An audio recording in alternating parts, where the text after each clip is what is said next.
This is the ultimate tier list for which high income skill you should learn if you are a complete beginner. And I know most gurus make this video eventually pitching their own business model at the end, which makes the whole video biased and unhelpful, but this is not one of those videos. Because I don't have a course to sell you, nor do I preach any specific business model. My name's Callum Carver and I run a business that makes me over 7 figures a year at 21. And I built this business around a skill set, my own skill set, something I was good at. No, not dropshipping, not SMMA, my own skill. So this video is going to be completely unbiased, literally just to help enlighten you if which high income skill may be the best choice for you to go ahead, because you can pretty much build a business around any high income skill if you know what you're doing. And the skills I'm going to go through don't take that much experience to get started. It won't cost you thousands of dollars. It won't take you years to make money with them, and they're all in demand right now. And I know this because I run a coaching business where I teach over 200 people how to monetize their own skills, so I'm pretty well versed in the market of what's doing well and what is in demand. So for this video, I've disregarded any labeled business models and I'm just going to be covering skills. Because if you didn't already know, SMMA isn't a business model. It's just a combination of 5 to 10 different skills from copywriting, marketing, project management, people management that are kind of combined together to make the service. Yet the simplest and most effective way to get started with making money online or offline, whatever it is with a singular high income skill. So let's jump into it. And the way that I'm going to do it is kind of combine the skills that I talk about into 3 main categories. Those categories being creative skills, tech-driven skills, and marketing and sales skills. The reason being is because I want this video to be applicable to as many of you as possible, and I'm kind of assuming that you'll probably fall into one of those 3 categories. So we've got our trusty tier list here where I'm going to kind of drag and drop skills into different tiers, and at the end of the video, I'll kind of give you a full breakdown in order of what is the best to worst high income skill to learn in 2025. So let's dive into creative skills. And the first one we're going to cover is graphic design. Now, graphic design is one of those skills that most people feel like they have because they can edit a photo on Photoshop or Canva, but to actually have a graphic design as a high income skill basically means that you need to be pretty proficient in it. And it can't just be, I know how to remove the background of a photo. Like, you need to have an understanding and a detail and a keen eye for what makes something look good. And on the surface level, I would probably say that graphic design isn't that much of an in-demand skill purely because of the tools out there of how anyone can basically be a graphic design expert. But then again, there's people inside my training program who are making between 3 to 5K a month with it, but they're just selling it in a unique way. The pros of graphic design are things such as it's high in demand, that you've got creative freedom, there's a low barrier to entry, you've got freelancing opportunities, side hustle income, and it's kind of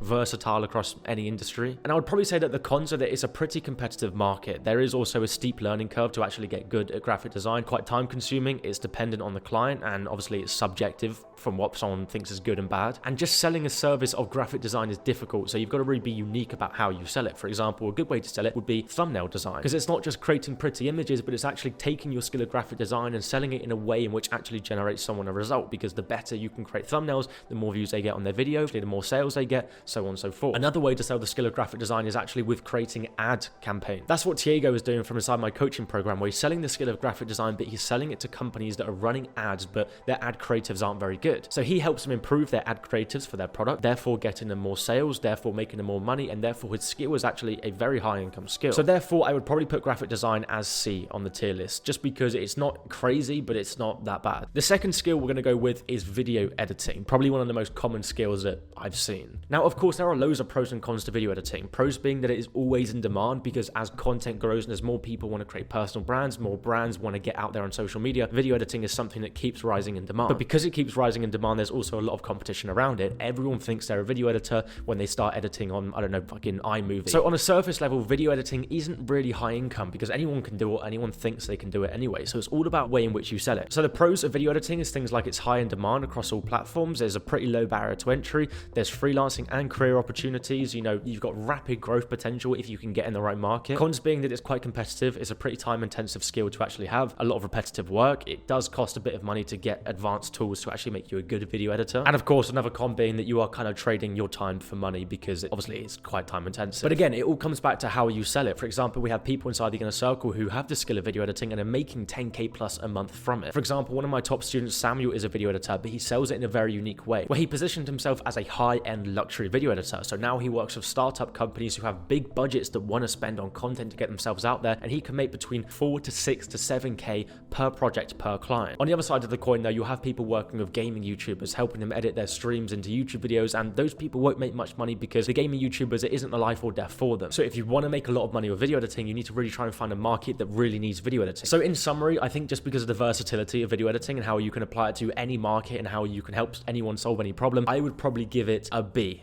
on the tier list. I think that's pretty fair. And the next skill we're going to talk about is script writing. Now, script writing isn't one of my favorites. I feel like there are more cons than there are pros to it. I mean, cons being things like it's extremely subjective from what someone's good and bad. It's extremely time intensive. Your income's quite unpredictable. You've got a pressure to deliver good results. And also, if you're script writing for someone such as a YouTuber or creator, you need to be more knowledgeable than they are within the topic that they're talking about, which doesn't completely make sense to me. So before you just become a script writer, you need to first harness your knowledge within a specific industry or already have a knowledge within a specific industry. Like, you can't script write for a finance YouTuber without being extremely knowledgeable within finance, right? However, there are quite a few pros to it as well. I mean, you've got a high demand and low supply. There's a very low barrier to entry as long as you have the knowledge base. You've got creative freedom. There's versatility. I mean, it's applicable across any industry pretty much. And it solves quite an important problem for creators that spend too much time scripting their videos. Whereas if you're willing to learn the algorithm and you're willing to get very, very good within a specific space, then you can become like a killer script writer. But overall, as a high income skill, I would probably give it a D in the tier list. I don't think it's that good. I don't think that you'll make that much money with it. And I think it's quite hard to scale as well. So now we've done the creative skills, we'll move on to what I would label as the tech-driven skills. Let's dive into the first one, which is website development. Now, the pros of website development are that a website is pretty much give or take always needed no matter what business is being run. Therefore, it's a skill that will always be in demand. And it's also a skill that completely depending on the industry that you're offering website building to, you can charge anywhere from 5k to 10 to 15 to 20, even 20 plus, depending on the kind of company that you're building or optimizing a website for. You know, if you're working with a Fortune 500 company, for example, you could be charging hundreds of thousands for building a singular website. Now, I'm not assuming that most of you getting started are going to be building websites for Fortune 500 companies, but the idea is that it's always going to be in demand, and therefore it's a very good evergreen skill to learn. Other pros of website development will be things like it's scalable, as in it's always going to be in demand in the future. It's future-proof. Learning it is pretty accessible. But like all the other skills, you can't just make money like that because you offer it to anyone and everyone. Actually choosing a market and choosing who needs a website built for their business, that's when you're going to make the most of your money. You know, I wouldn't take the skill of website development and go to influencers and say, hey, influencer,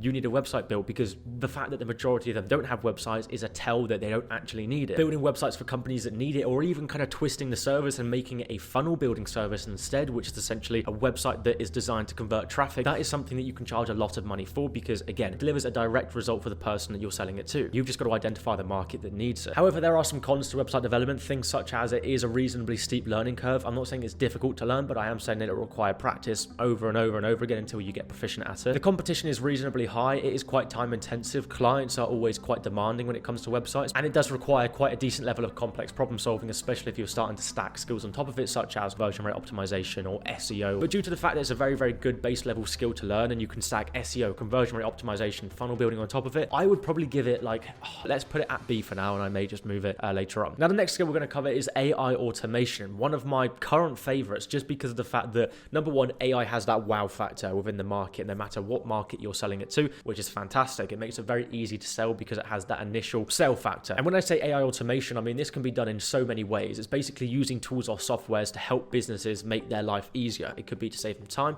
it could be to make them money, it could be just to sync processes up. AI automation also falls into subcategories such as AI chatbots and the likes of AI consulting. You know, if you can become proficient and understand AI to a good level, you can sell that knowledge to companies and help them. Other pros of AI automation would be things such as it's scalable, it's future-proof, AI tools are pretty low cost, easy to demonstrate value propositions in businesses. I mean, there's a lot that you can do with them. Cons, however, is that it is a pretty steep learning curve to get good at the advanced processes. I mean, constantly evolving field as well, so it's not like you learn a skill once and you're good at it. I mean, you've got to keep updating your own knowledge set on it. And the fact that a lot of these AI tools have lowered the bar to entry so much, such as Zapier or ChatGPT, it means that anyone, your grandma, can practically use it, which means the competition at an entry level is pretty busy. But as soon as you start becoming much better than that, I mean, you're in your own plane. And I love AI automation. I mean, especially at the moment, it practically sells itself. I'm currently doing a speed run from nothing to 10k as quickly as I can of a new skill whilst recording this video, and my skill that I chose is actually AI chatbot building. So, you know, I'm pretty proficient within the industry at the moment, and I know that it's a very, very incredible skill to sell. So as a summary, I would probably put AI automation, I'm going to give it S tier for now, just because of the fact that it's kind of an umbrella term for a bunch of different subcategories in which you can fall into, and you can use AI to make someone money, save someone time, change their business as a whole. You know, you can do so much with it. So let's put it at S tier for now, because once you learn it, everything kind of blows up from there. And finally, for the tech-driven skills, we're going to talk about systems and processes, or implementing systems and processes. Now, this is the kind of idea where you can work with a company or a professional and basically help them systemize what they have going on. If you work with a coach, for example, who does one-to-one calls with people, it's about systemizing their whole process, helping them get more leads, helping them close more leads. It's not the individual like lead generation, they're helping them improve their sales, but automating processes, making it so it all syncs up very, very nicely. For example, when I started started my coaching business that I run now, that was a big problem that I needed to be solved. I had about 15, 20 different tools and softwares that I used, and none of them spoke to each other. None of them was synced up, so everything was very, very manual. This also happens for other companies. A lot of companies out there use Excel spreadsheets and things like this, whereas tools and softwares can talk to each other and, automate the process pretty much. Is a very valuable skill that can kind of help people save a bunch of time. The pros of systems and processes will be things such as it's universally applicable, it works for any industry, any business. There is a skill barrier to entry, which also kind of works in your favor because it means that not everyone can decide to build a system and process. It's high demand for practically every company that exists. It's clear and easy to communicate the value proposition, and it pretty much doesn't cost anything for you anyway. However, there are some cons to it, of course. I mean, even using AI as an example, as AI develops more and more, it kind of takes over the manual labor that's needed to build out a system and process because there's tools out there that do it automatically. However, you still have that advantage of being bespoke and helping a company specifically with their specific problems. For example, I have a student in the inner circle who works with coaches exclusively to help them systemize their entire process, their entire business, from A to Z, shaving them off like 10, 15 hours a week, helping them save money, helping them save time, and as a result, they get paid a good amount of money for it. So if you can find the market in the industry that uses caveman processes and needs to upgrade to something, a bit more systemized, then you've absolutely got a win on your hands. So for that reason, I would probably give it a B tier for now, systems and processes. And then we move on to the final category, and that is marketing and sales. So let's kind of speed run through the rest. Firstly is social media management / growth. Now, I have a soft spot for this skill in my heart because this is a skill that I started off everything with. I started off managing restaurants' social media and helping them grow their social media, and that was my kind of first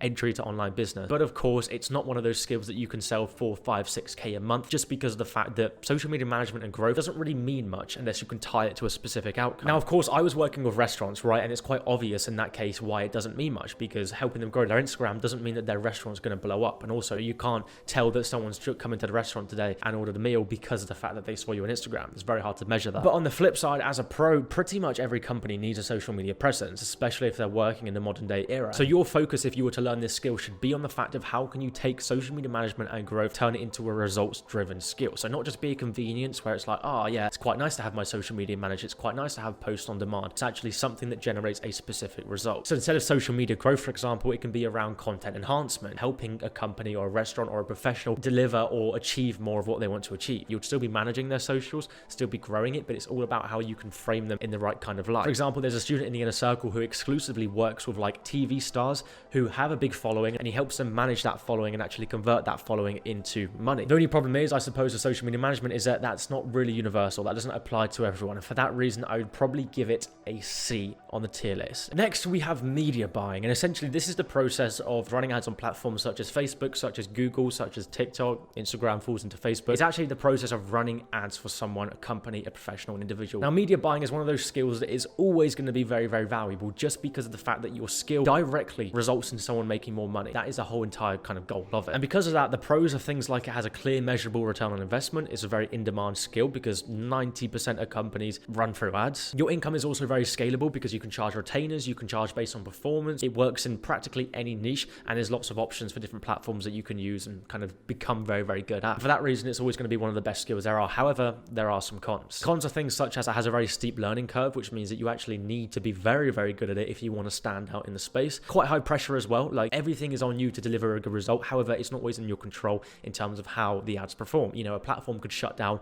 like that, and then your business shuts down like that at the same time. Landing clients with no results is also quite hard. You kind of need to get in the door very, very quickly, get some free testimonials, build up your case studies and your work, or people will actually trust you, because essentially they're trusting you with their budget. And if they can't trust you enough to give you $5,000, $10,000 to spend on ads, you're gonna have a very hard time growing your agency. So pros and cons aside, due to the fact that it's a very, very good skill, but it's quite hard to get good at, and it's quite hard to start getting your first couple clients, I am probably going to give it an A tier, just because of, again, it's a skill that directly results in people making money, and that's a skill that will never go out of fashion, let's say. Now, the next one we're going to talk about is high ticket sales. Now, high ticket sales is also one of those skills that directly results in people making money. And it's a fantastic one because, again, it applies to any industry, and you can really scale depending on the kind of the market that you work with. The biotech world, for example, and easily make $70,000 or pounds per sale you get. Or on the other hand, you can work with high ticket coaches and make $1,000, $2,000 per sale, which means it's very, very kind of flexible depending on the market that you work with. You make far more money selling a building as per to what you would a online course. But there are some cons to it as well. With sales, it's very, very hard to scale on your own. Very hard to build sales into into an agency